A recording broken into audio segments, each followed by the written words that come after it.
এই মুহূর্তে আমাদের সঙ্গে টেলিফোন লাইনে রয়েছেন তৃণমূল কংগ্রেস মুখপাত্র অরূপ চক্রবর্তী। অরূপদা, অভয়ার মা বা নির্যাতিতার মা, আরজি করের নির্যাতিতার মা বিজেপির প্রার্থী হয়েছেন পানিহাটি বিধানসভা কেন্দ্র থেকে, কি বলবেন? দেখুন, আরজি করের ঘটনা তো দুর্ভাগ্যজনক এবং খারাপ ঘটনা।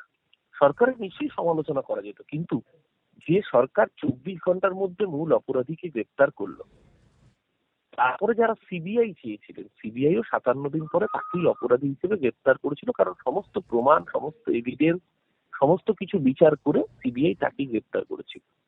ক্রমাগত একটা মিথ্যে ন্যারেটিভ তৈরি করা হয়েছিল, কখনো ফেক নিউজ ছড়িয়ে, কখনো 150 গ্রাম সিমেন্ট, কখনো পেলভিক বোন ভাঙার তথ্য, কখনো সেমিনার হল ভেঙে এভিডেন্স ডিস্ট্রয় করা, মিথ্যে গুজব। এবং আমি সোমা বলছি, হ্যালো বন্ধুরা, সেই অডিও ক্লিপ বাংলার মানুষ ভুলেননি। একের পর এক মিথ্যে ফেক নিউজ ফ্যাক্টরি তৈরি করে আসলে উদ্দেশ্য ছিল একটা নির্বাচিত সরকারকে ফেলে দেওয়া। আসলে উদ্দেশ্য ছিল রাজনৈতিকভাবে যাকে পেরে ওঠা যাচ্ছে না, সেই সরকারকে মেলাইন করে এলোমেলো করে দেওয়া, যাতে একটা পলিটিক্যাল ডিস্টেবিলাইজেশন তৈরি করা যায়।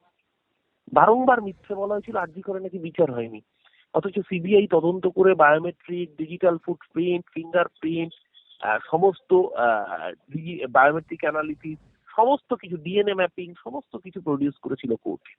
এবং বিজ্ঞানসম্মত পদ্ধতিতে তদন্তের পরে যখন শিয়ালদা কোর্টে শুনানি হয়েছে, সেই শুনানিকে মনিটর করেছে খোদ দেশের সুপ্রিম কোর্ট, পর্যবেক্ষণ রেখেছিল কলকাতা হাইকোর্ট। তারপরেও মিথ্যে বলা হয়েছে দিনের পর দিন যে বিচারই নাকি হয়নি আরজি করে। অথচ যারা এই তদন্ত করলো, কেন্দ্রীয় তদন্তকারী এজেন্সি সিবিআই, আজকে যখন নির্যাতিতার মা সেই দলে যোগ দিচ্ছেন, তিনি বলছেন তদন্ত হয়নি। তদন্ত না হয়ে থাকলে দায় তো সিবিআই। আপনি কি মোদিজিকে জিজ্ঞাসা করেছেন? অভয়ার মায়ের সাথে তো অমিত শাহ এসে দেখা পর্যন্ত করবার সময় দেননি। তার দলে যোগ দিয়ে উনি যদি ন্যায় বিচার চাইতে চান, আমার কোনো বক্তব্য নেই, উনি চাইতেই পারেন।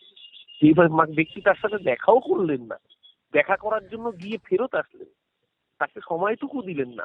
তিনি তাকে ন্যায় বিচার কি দেবেন আমি জানি না, কিন্তু বাংলার মানুষ এটা বুঝতে পেরেছে যে আরজি কর বিরোধীরা পলিটিক্যাল এজেন্ডা হিসেবে ইউজ করেছিল। একটা সরকার তাকে রাজনৈতিকভাবে সরাতে না পেরে পেছন থেকে ফেক নিউজ ফ্যাক্টরি তৈরি করে ফেলবার জন্য আজকে এই সিদ্ধান্ত যে বিজেপির প্রার্থী হওয়ার, বোধহয় আবারও বিরোধীদের বিরুদ্ধে সরকারের পক্ষ থেকে আমাদের যে অভিযোগ ছিল যে আরজি করকে পলিটিক্যালি মোবিলাইজ করা, পলিটিক্যালি মিথ্যে ইউজ করা হয়েছিল, আজকে সেই সিদ্ধান্তকে কার্যত শিলমোহর দিল বিজেপির এই প্রার্থী তালিকা। ধন্যবাদ অরূপ।